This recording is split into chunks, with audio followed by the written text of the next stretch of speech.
Qué hermoso, buenas tardes, todos sean bienvenidos. Siempre es una bendición poder compartir con ustedes. Pues fíjense que el miércoles pasado empezamos un estudio bíblico del libro de Santiago. Y yo estaba orando a Dios, ¿verdad? ¿Por qué el libro de Santiago? Y bueno, mire, este libro de Santiago, les voy a platicar un poquito de la historia. Hagan de cuenta que es un libro tan práctico y tan objetivo que haz de cuenta que cuando tú lo lees, estás retratando tu casa, estás retratando tu trabajo, estás retratando la calle, estás retratando tus amistades, te estás retratando tú. Es un libro muy objetivo. Y es un libro bueno, el autor de este libro, ¿verdad? Se cree que fue el apóstol Santiago, que también incluso se considera que él fue el primer pastor de la iglesia en Jerusalén, allá en la antigua Palestina, allá en las antiguas tierras bíblicas, pero que cuando empezó su ministerio empezó a ser muy hermoso, ¿verdad? Pero que al ratitito, cuando empezó la persecución, ¿verdad? Los circos romanos, cuando se decapitaba a los cristianos, se incineraba, ¿verdad? Que se les mataba y todo eso, la iglesia tuvo que dispersarse, tuvo que separarse y tuvieron que irse algunos para el norte, a la provincia de Galilea, otros al sur, allá a la de Judea, otros se quedaron ahí en el centro, en Samaria, y cuando Santiago ve que su iglesia, ¿verdad?, se dispersa, pues a él le preocupa mucho, ¿verdad?, que la iglesia reciba instrucciones, reciba enseñanza, reciba consejos de la palabra de Dios. Y entonces él escribe este libro, y si ustedes leen el primer versículo del capítulo 1, dice que él es Santiago, el siervo de Dios, del Señor Jesucristo, y que él escribe a las 12 tribus. A ver si por ahí lo ponen, por favor, el verso 1, dice que él escribe a las 12 tribus que están en la dispersión. A nuestro tema, hoy vamos a estudiar de este libro, y Santiago, cuando escribe este libro, él dice que es un siervo de Dios, de Cristo, pero este libro está dedicado a las 12 tribus que están en la dispersión. O sea, la dispersión no era otra cosa más que el que ellos hayan salido huyendo, ¿verdad? Hayan salido escapando, ¿verdad?, de la muerte, de la persecución, del circo romano, de ser incinerados, de ser decapitados y hasta pues de provocarles la muerte, ¿no? Cuando la iglesia se tiene que dispersar, ¿verdad?, pues Santiago, como el pastor de la iglesia, se queda pues con la responsabilidad de vigilar que estos hermanitos, donde quiera que estén, ¿verdad?, tengan enseñanza de la vida cristiana y de la palabra de Dios. De allí que su escritura de este libro es muy práctica, o sea, no es muy teológica, incluso es más controversial que teológica los guiones o la escritura de este libro, ¿verdad? Entonces, nosotros vamos viendo, ¿verdad?, que los primeros dos capítulos, yo les explicaba algo un poquito el miércoles pasado, pero en este capítulo 3, ¿verdad?, Santiago aborda, son 5 capítulos nada más de todo el libro, ¿verdad? En este capítulo 3, Santiago aborda un tema que de pronto parece un poquito pues no tan congruente con la vida de un cristiano, porque señala algunos asuntos que son muy rutinarios, muy cotidianos, o sea, muy domésticos, demasiado sencillos. Y entonces en el capítulo 3, del verso 1 al 12, ¿verdad?, él dice que el cristiano debe prestar mucha atención en cuanto al uso que hace de la lengua. Fíjate qué curioso, ¿no? Este libro está comparado con el libro de Proverbios, ¿verdad?, donde está haciendo exhortaciones muy importantes, ¿verdad?, en lo que es la vida práctica de un cristiano, y toca el asunto de la lengua. Este es el capítulo 3 que vamos a ver. Entonces, yo he querido que estudiemos los 5 capítulos de Santiago, pero en esta tarde ya nos toca el capítulo 3. Y vamos a ir verso por verso, pero de antemano les adelanto que desde el verso 1 hasta el verso 12, todo el tema que Santiago trata a los cristianos que salieron dispersados es que tengan mucho cuidado con su lengua, ¿verdad? Hace algunas observaciones muy interesantes, ¿verdad? Él trata de hacer ver que el cristiano debe ser una persona con un cristianismo tan objetivo, que lo primero que debe de tener cuidado es de cómo usar su lengua. Entonces vamos al versículo 1 y dice: hermanos míos, no se hagan muchos maestros ustedes, sabiendo que recibiremos mayor condenación. Ahora, si el tema tiene que ver con el hablar, ¿verdad? ¿Por qué Santiago empieza a hablar a los cristianos que ellos no deben de hacerse muchos maestros? Porque fíjate, el problema que nosotros tenemos con nuestra lengua no es porque exactamente seamos muy criticones, o porque nos guste mucho juzgar a la gente, o porque nos guste hablar mal de las personas, o porque nos guste decir cosas como chismes entre las personas en la familia, ¿verdad? El problema más grande de una persona con su habla, ¿verdad?, cuando no tiene control de la misma, tiene que ver por lo que la persona ostenta de sí misma, o sea, por lo que la persona presume de ella o de él. Entonces, cuando tú encuentras una persona que empieza a tener problemas cuando habla, tú encuentras una persona que te da muchas expresiones como que esa persona sabe mucho, como que esa persona tiene la razón, como que esa persona está muy preparada y ella te lo advirtió y no falta te lo dije, no falta el yo ya lo sabía, no falta el que yo ya me había dado cuenta de eso, ¿verdad? Entonces el problema empieza cuando nosotros nos sentimos que somos demasiado experimentados o que tenemos mucho conocimiento y entonces empezamos a hablar. Entonces Santiago les dice: mira, tú no debes de sentirte que sabes tanto, porque eso te va a llevar a hablar de más. Dice la Biblia en Proverbios, porque te digo que voy a compaginar los dos libros. Dice Proverbios que aún el sabio dice más cuando calla que el necio cuando habla. Dice Proverbios que el hablar es como la plata, pero el silencio es como el oro. Entonces, cuando tú eres una persona que sientes que tienes la razón, que sientes que sabes, que sientes que dominas el tema, ¿verdad? Que sientes que tú ya sabes de ese tema, que ya lo conoces, que ya lo estudiaste, ¿verdad? Tú en ese momento, ¿verdad?, estás muy propenso a hablar y en consecuencia te vas a ser responsable de lo que vas a hablar. Si ustedes observan, el verso 1 dice: hermanos, no os hagáis maestros muchos de vosotros, sabiendo que recibiremos mayor condenación. Versículo 2, vamos a ir versículo por versículo. Dice: porque todos ofendemos muchas veces. Si alguno no ofende en palabra, este es varón perfecto, capaz también de refrenar todo el cuerpo. O sea, la condenación llega cuando tú empiezas a hablar, ¿verdad?, de lo que supuestamente tú sabes, aunque todo lo que tú digas y enseñes e impartes, ¿verdad?, e instruyas, obvio, tú estás comprometido a cumplirlo primeramente tú, ¿verdad? Porque habemos algunos que somos buenísimos para enseñar y para decirle, incluso pasa muy común hoy día con nuestros hijos, ¿verdad? Somos buenísimos para determinar conductas, para determinar comportamientos, para determinar actitudes. Y a veces decimos: mira, esto debe ser así, y esto debe ser así, y esto es por esto. Cuando en realidad los que estamos diciendo eso somos los primeros comprometidos para realizar eso que estamos diciendo. Entonces Santiago dice: mira, cada vez que tú hables, tú tienes que mostrarlo con tu propia vida, lo que tú estás diciendo, ¿verdad?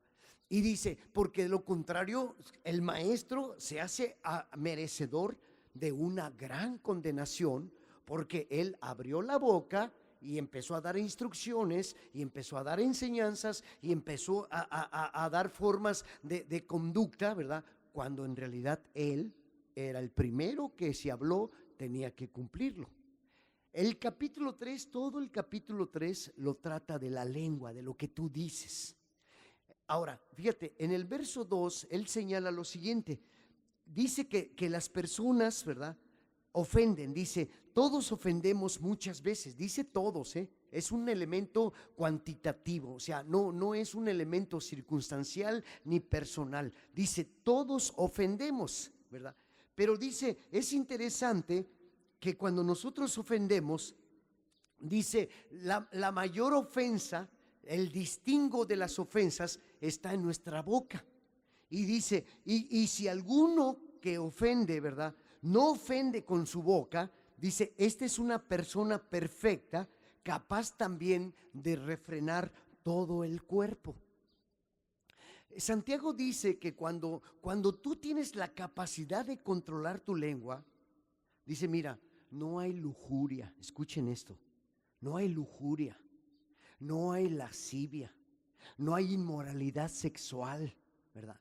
Ni fantasías sexuales, ni pornografía, ni odio, ni rencor, ni coraje, ni ira que pueda más que tú. O sea, Santiago dice que cuando tú tienes la capacidad de controlar lo que tú dices, no habrá ninguna debilidad en este mundo que a tu naturaleza humana lo lleve a caer en la tentación. Dice, si tú logras controlar tu lengua, no habrá pecado que pueda contra ti, ¿eh? No habrá pecado. Porque la lengua es el principal instrumento, ¿verdad?, que determina la capacidad que tú tienes de enfrentar a una tentación o a un pecado y poderlo vencer. Fíjate, está interesante. Léalo conmigo, dice, porque todos ofendemos muchas veces. Si alguno no ofende en palabra, este es varón perfecto, capaz, escucha, capaz también de refrenar todo el cuerpo.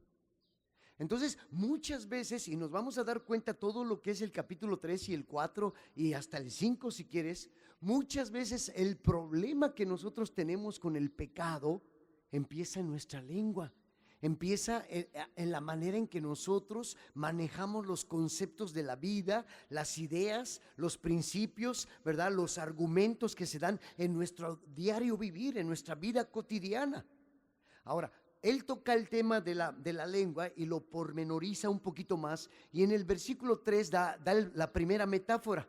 Dice, he aquí nosotros ponemos freno en la boca de los caballos para que nos obedezcan y dirigimos así todo su cuerpo. O sea, primero muestra el ejemplo, ¿no?, la metáfora de lo que es capaz un freno para controlar una bestia indomable muchas veces. Porque fíjense, si hay un animal impredecible, hermanitos, ese es el caballo. Fíjate, cuando tú vas en la carretera y ves un ser semoviente, ¿verdad?, como se le llama las vacas, los burritos, el chivito, las gallinas que cruzan las carreteras. Fíjate, el caballo es el único animal que va cruzando una carretera que tú no puedes decir, el caballo ya pasó de mi carril y yo ya puedo darle con toda confianza porque no se va a regresar. Todos los animales, la vaquita, el burrito, todos los animales, la tendencia en lo general es seguir su camino. El caballo es el único animal, el semoviente en la carretera, que cuando va caminando para cruzar el carril donde tú vienes en la carretera, él se puede detener y puede dar un giro de 180 grados y volverse a regresar al mismo camino sin que tú lo esperabas. El caballo es un animal tan complejo, fíjense, se usa para controlar patologías, ¿verdad?, que van de los sistemas neuronales en niños autistas y otro tipo de patologías, porque el caballo transmite un sentido de comunicación, ¿verdad?, que puede adaptarse a sistemas neuronales que no tienen una congruencia o no tienen una naturaleza lógica, ¿verdad? Como el caso de los famosos niños autistas, que yo los quiero mucho y que siempre oro por ellos, ¿verdad? O otras patologías. ¿Por qué? Porque la naturaleza del caballo es muy compleja, es complejísima. Mira, el caballo puede ser el mejor amigo del hombre o puede ser el peor enemigo. El caballo está en las historias más nobles, más tiernas y más dulces, y está en las historias más satánicas de la vida. porque es un ser impredecible. Bueno, Santiago dice que la única manera en que tú puedes controlar a una bestia como es el caballo es controlando su lengua, o sea, frenándolo con la lengua. Y dice, nosotros ponemos freno en la boca de los caballos para que nos obedezcan, le digo, porque son impredecibles y dirigimos así todo su cuerpo. Un caballo, hermano, tú lo puedes domar y creer que lo tienes domado, ¿verdad? Incluso hay gente que ha montado caballos y que si el caballo te desconoce, ¿verdad? O no le caíste bien o no fuiste de su agrado. Fíjese, yo he montado poquito, ¿verdad? Pero a mí me pasa algo bien curioso. Cuando yo monto un caballo, me da por platicar con el caballo. No sé si el caballo estará loco o yo, ¿verdad? Uno de los dos. Pero hay una terapia interesantísima con los. Haz de cuenta que vas platicando con un ser humano, empiezas a sentir una afinidad, ¿verdad? Con esos animales, increíble, ¿verdad? Entonces son muy complejos en sus comportamientos.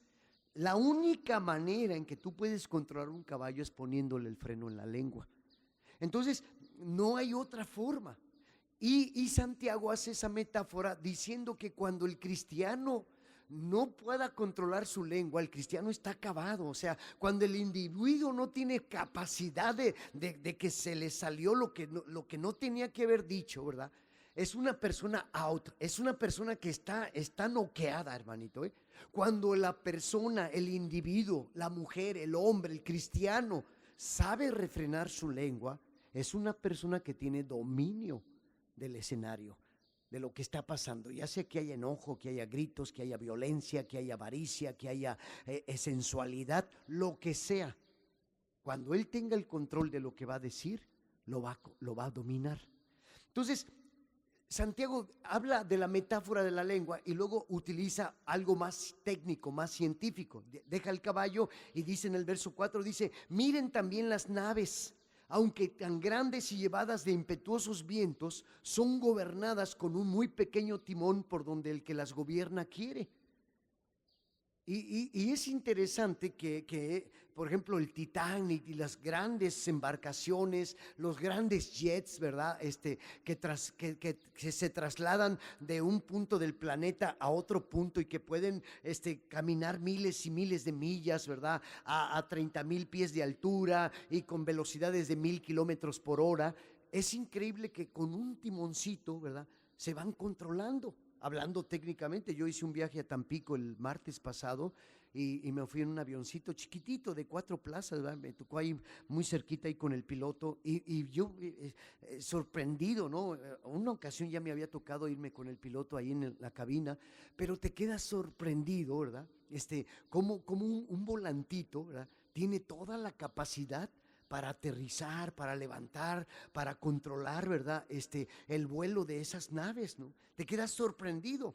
Y Santiago dice, miren, el volantito chiquitito de los aviones y de los barcos, ¿verdad? Tiene tanta facultad que puede controlar, dice, fíjate, dice, las naves que son llevadas de impetuosos vientos y que están gobernadas por un pequeño timón por donde el que las gobierna quiere. Otra vez insistiendo, ¿verdad? Que tu lengua, pues eres tú, ¿verdad? Alguien dijo que la persona es lo que piensa. Yo voy más allá.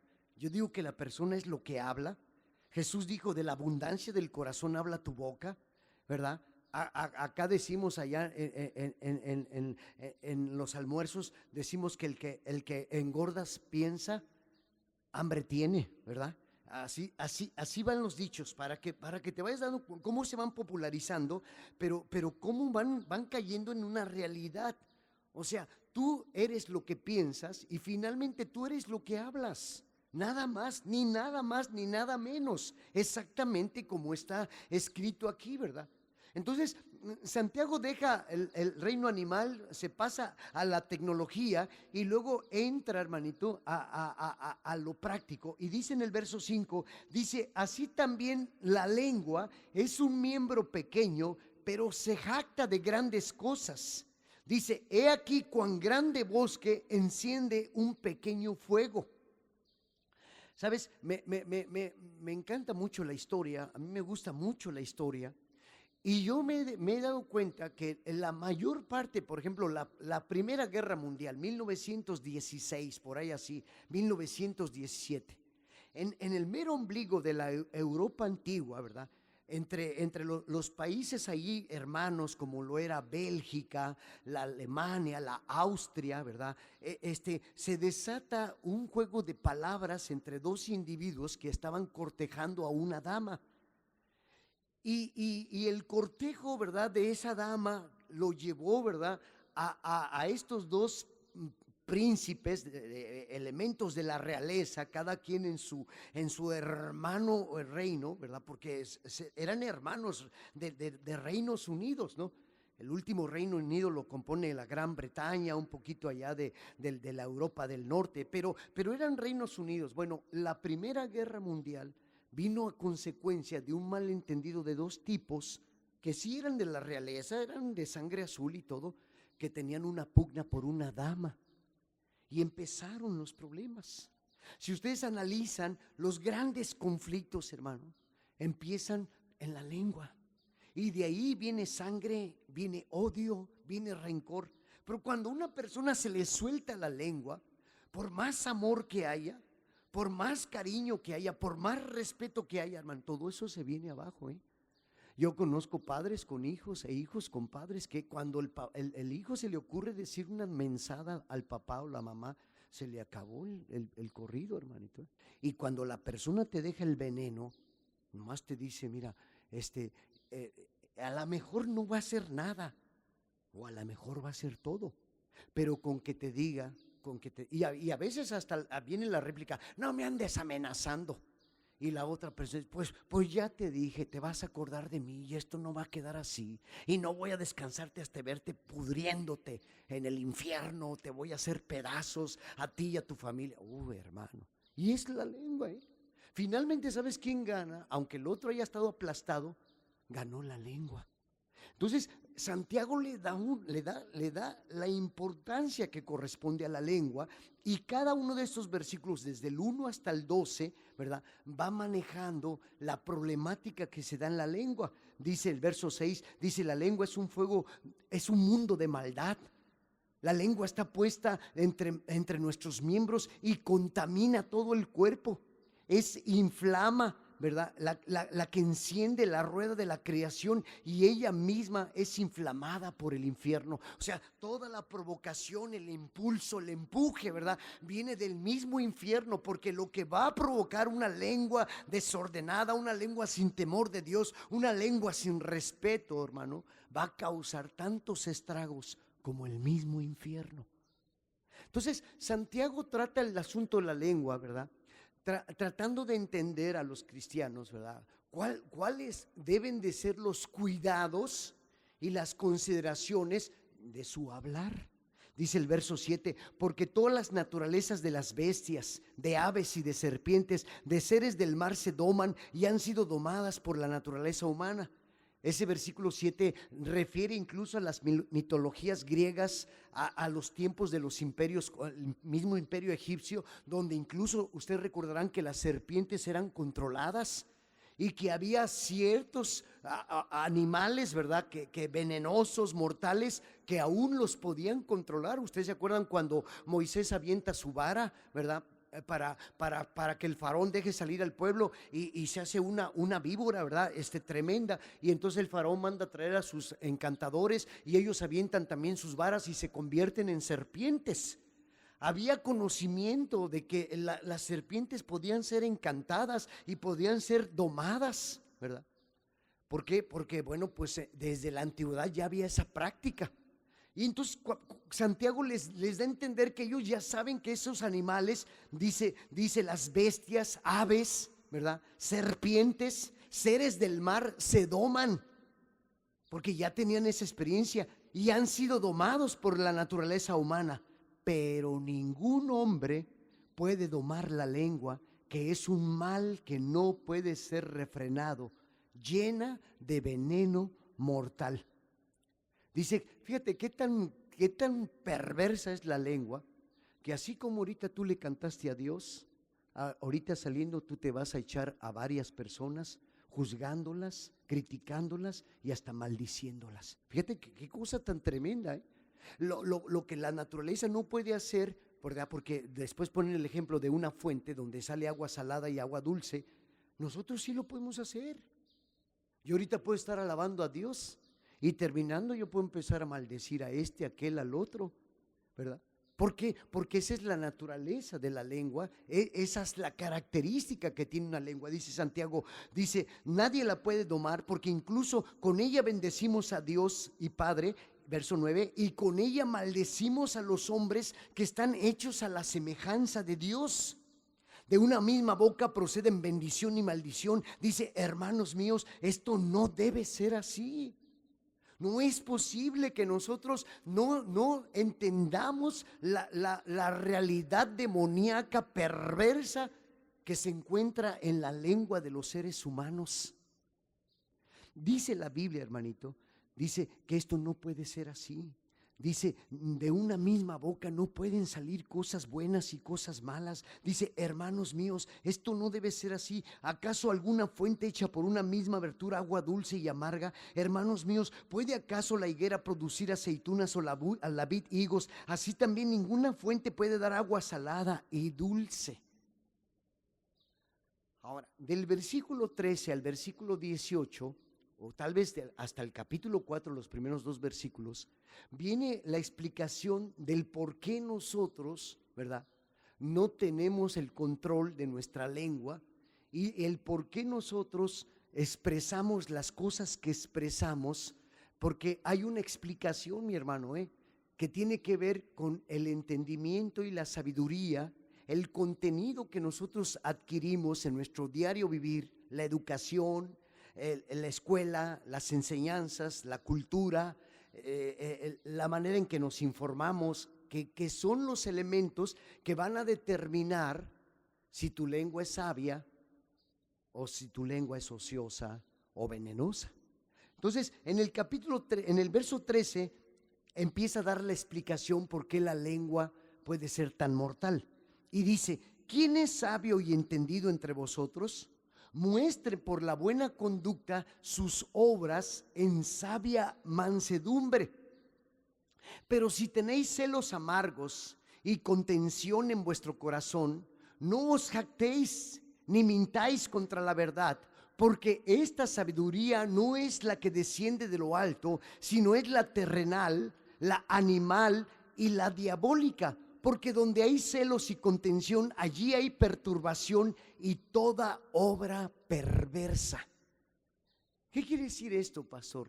Quiere decir que tu lengua va a expresarse de acuerdo a la capacidad de la sabiduría con la que tú estás integrado como ser humano.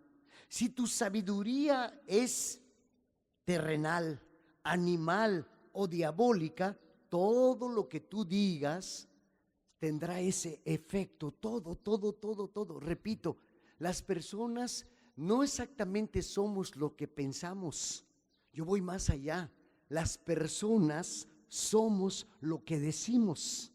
Jesucristo dijo, de la abundancia del corazón habla la boca.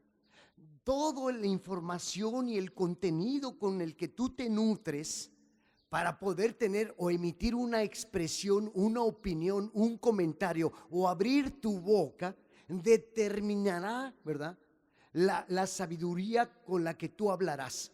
Si esta es terrenal, animal o diabólica, o esta es una sabiduría celestial. Te voy a poner algunos ejemplos. Miren, nosotros hoy día hemos caído en un mecanismo demoníaco de estar juzgando y atacando todas las cosas sin tener el menor de los respetos para lo que nosotros opinamos. Nosotros fácilmente nos expresamos juzgando a la gente, ¿verdad?, emitiendo un comentario que la verdad ni nos consta, que la verdad ni siquiera nosotros tenemos pruebas de eso, ¿verdad? Y que la corriente terrenal, animal y diabólica que está en el mundo nos empieza a absorber y absorber y absorber, de tal manera en que empezamos a hablar, a abrir la boca y a expresar cosas que no son otra cosa más que la manipulación demoníaca de una sociedad perversa, de una sociedad contendiente, de una sociedad hostil, ¿verdad? Una sociedad que desde que sale a la calle no busca quién se la haga, sino quién se la pague.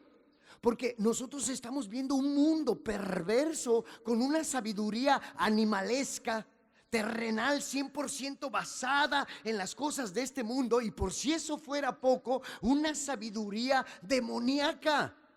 Y de allí vienen todas nuestras expresiones, la manera en que nosotros juzgamos. Mire, ahorita con eso de las redes sociales, hermano, los cristianos deberíamos de tener temor de Dios. Fíjate, hace un mes, allá en el interior de México, una muchacha, obvio, desorientada, claro que sí, estaba manejando en estado de ebriedad, le dicen Lady 100, chocó, llegaron los policías, ¿verdad? Y bueno, pues ahí publican el video. Todo mundo hizo escarnio. ¿Qué tal si fuera tu hija? ¿Te hubiera gustado eso? ¿Qué tal si fuera tu hermana? ¿Te hubiera gustado? No. Claro, la muchacha cometió un error. Evidentemente el padre de esa muchacha tendría que reflexionar porque algo está fallando en él. Dejar que su hija se salga y que se embriague sin ningún sentido de responsabilidad, eso es un mensaje directamente para el padre, y el padre tiene que reaccionar. Y el padre tiene que sentirse preocupado porque antes estribó eso en un escarnio, en una burla, ¿verdad? Pero que podría haber estribado en la muerte misma de la muchacha al manejar en estado de ebriedad. Todo mundo, hermanito, hacemos escarnio de todo. Estamos siendo absorbidos por una mentalidad terrenal, animal y diabólica, que es la sabiduría que finalmente tiene su expresión en una lengua maquiavélica y satánica. Nosotros no somos nadie, ni para descalificar a nadie, ni para juzgar a nadie, mi hermanito, ni para ser intolerantes. Si tú supieras cuál es el concepto que Dios tiene de esta humanidad, te voy a dar un poquito de luz para que te des cuenta cuál es la idea que tienes que tener de lo que tú juzgas, de lo que tú descalificas, de lo que tú haces escarnio. Mira, hermanito, la manera en que Dios ve este mundo es con tanto amor que Él se dispuso a ser como un ser humano, morir en una cruz, dejarse clavar las manos y los pies, ponerse una corona de espinas en la cabeza, atravesarle una lanza, derramar hasta la última gota de sangre. ¿Y sabes por qué? Por el amor que nos tiene a los seres humanos. El diablo es perverso, el diablo quiere que estemos odiándonos, el diablo quiere que nos estemos descalificando, el diablo quiere que nos estemos haciendo garras unos a otros. Ahorita tú ya no puedes cometer un error en lo personal porque toda la opinión pública te va a desbaratar. ¿Con qué derechos? ¿Acaso tú eres perfecto? ¿Acaso tus hijas no van a cometer un error como para que nosotros hagamos escarnio? Nosotros no estamos puestos por jueces en este mundo. Estamos aquí para interceder por las almas, hermano. Estamos aquí para pedirle a Dios que tenga misericordia, que bendiga a la gente, que las ayude, que les fortalezca. Nosotros empezamos a hablar y a expresarnos de una manera terrenal, animal y diabólica, porque de eso es lo que estamos digiriendo todo el tiempo, con los que nos juntamos, con los que hablamos, los libros que leemos, las películas que vemos en la televisión o en los cables de canal, las películas que vemos en el cine, las pláticas que tenemos con personas que no tienen temor de Dios.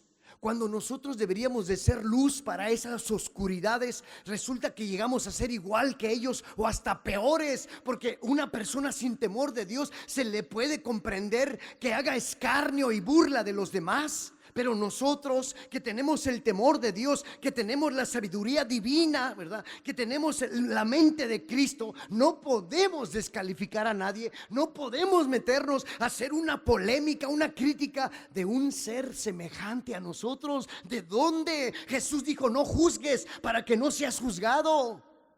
No podemos tener tolerancia unos a otros. No podemos pasar por alto que una señorita se embriague y que comete errores que ya de por sí van a causar una pena en esa familia. Como para, y luego se dan el gusto de decir, pues lleva no sé cuántos millones de reproducciones. Y la mayoría riéndose y mofándose. Esa es la sabiduría terrenal, animal y diabólica, la que nos hace expresarnos sin el control de nuestra lengua. Santiago dice, miren, el problema de ustedes cuando hablan es lo que ustedes traen adentro. Jesús lo dijo de otra manera. Jesús dijo, miren caballeros, el problema de ustedes no es lo de afuera, sino lo de adentro. Ustedes tienen un problema en su interior. Tú no eres lo que piensas, eres lo que dices. Y cuando tú eres una persona que tienes una irresponsabilidad en lo que hablas, entonces tu sabiduría es terrenal, es animal y es diabólica. Entonces yo no sé, mire, el diablo está tejiendo tan finito el que caigamos en un odio entre todos, ¿verdad?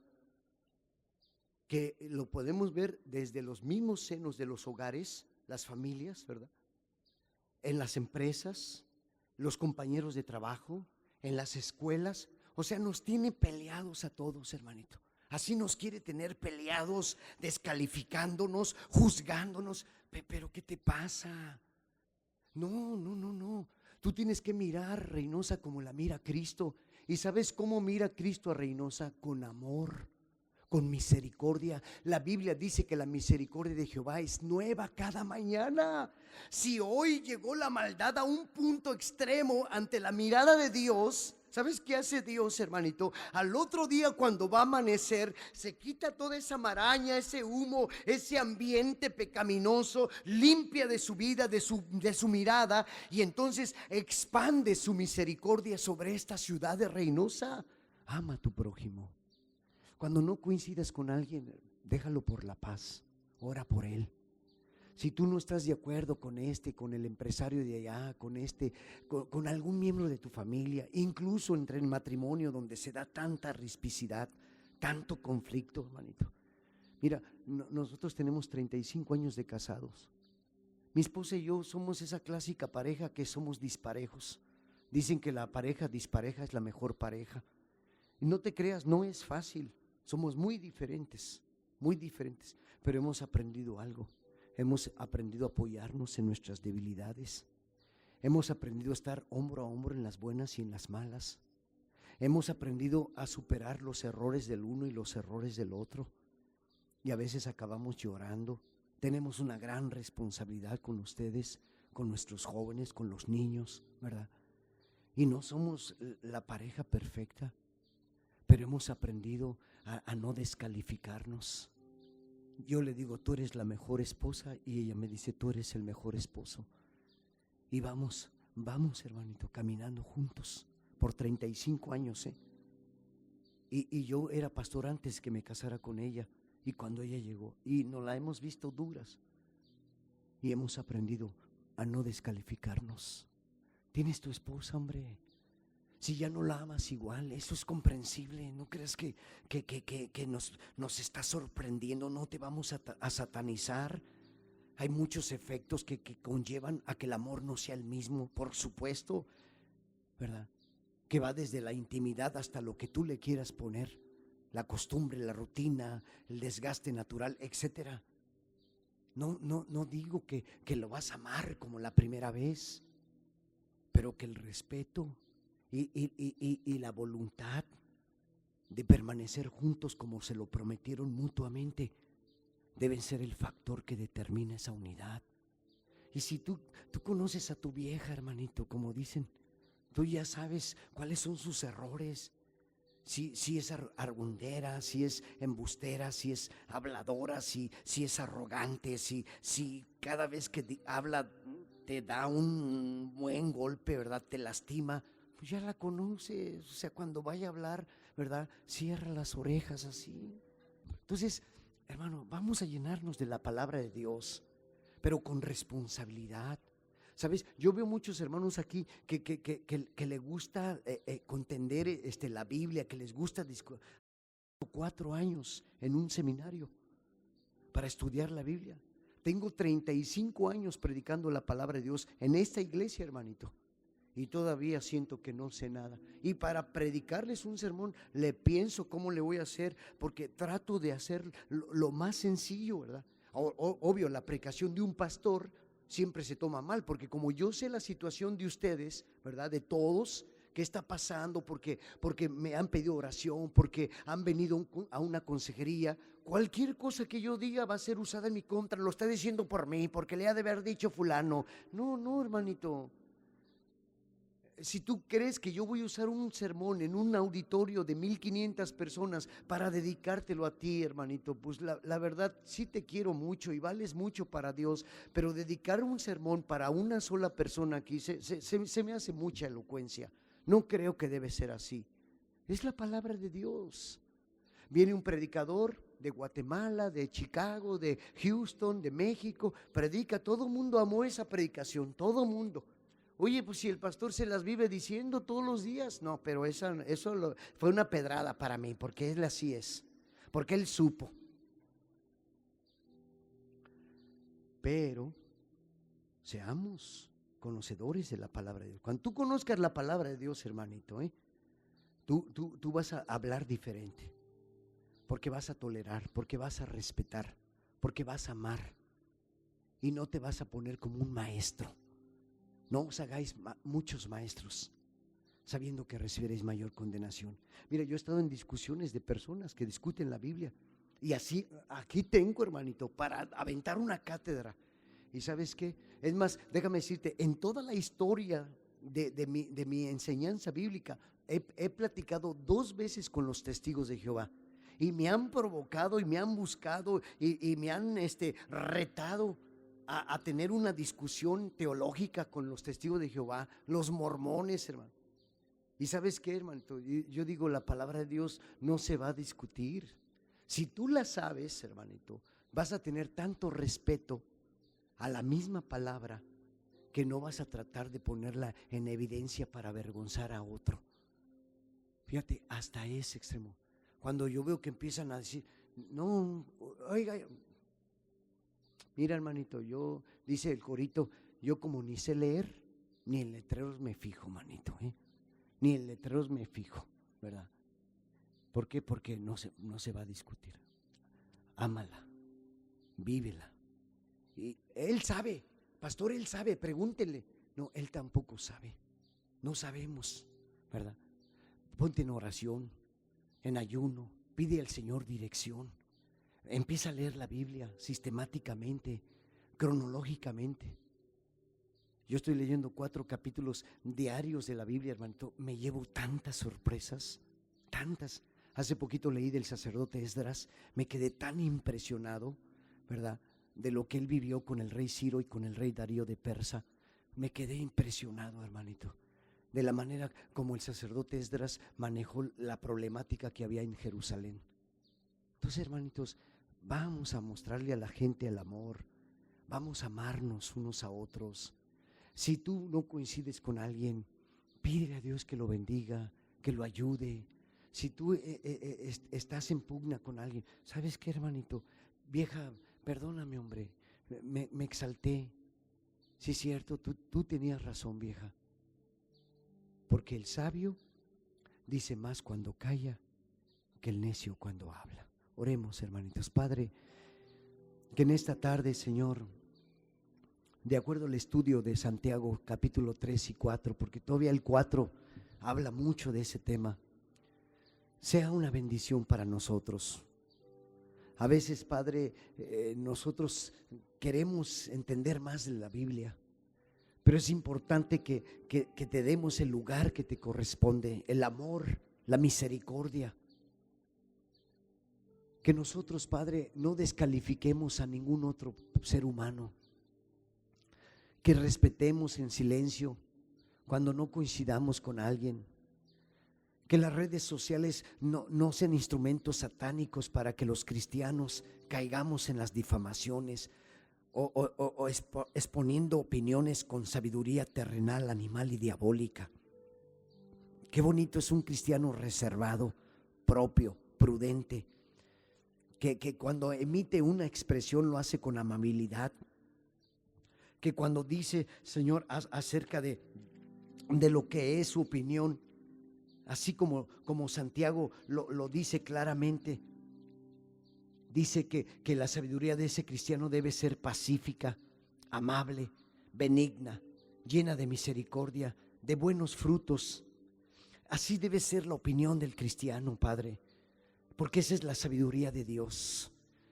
Ayúdanos, Padre, que siempre haya esos remanentes de expresión con paz, con amabilidad, con bondad, con misericordia y con buenos frutos. Tú quieres un pueblo, Padre, santo, un pueblo, Padre, que anhele el ser semejante a ti, porque así nos creaste. Y vamos en camino, tal vez no lo hemos alcanzado, a muchos nos falta todavía mucho camino. Habemos personas, entre ellas yo, Padre, que me queda claro, me falta mucho.